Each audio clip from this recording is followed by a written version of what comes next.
Good evening po kay Miss Janine. Ako po si Ami. Ako yung katabi mo po sa shooting. Wow, pero extra lang po ako. Alam, nalimutan mo po yata, nangingi ka sa amin ng lambanog. Ay, nakatikim ka na po ba? Nangyari po ba yun? Ayan, kung nakatikim ka daw po ba ng lambanog sa palok? Parang opo. Kasi ang naalala ko po, nakatikim ba tayo? Nakalimutan ko na sa sobrang sarap.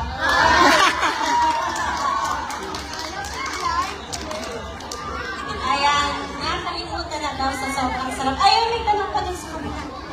Sige, tanong mo, anong pangalan and then tanong? Bakit po kayo dito nag-shooting?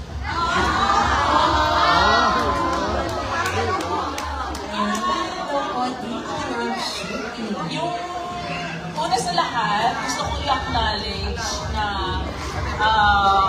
direkomenda ni Alec Ansola ang Sampalo, aming art director si Alec, i-recommend din niya kay Direk Love.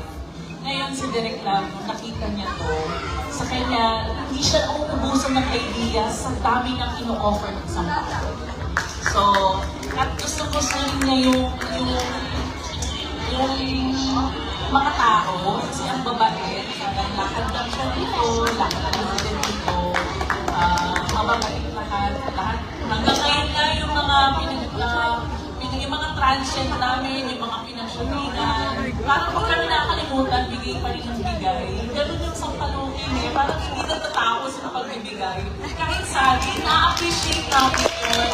Mga putas ko lang, maraming salamat po sa lahat ng mga nagmahal na sa amin dito. Ayan. Kaya pala natin si Dario ng Ako din po, pareho lang ng sagot kay Kuya Setong. Mabait pala siya sa totoong buhay. Si RJ.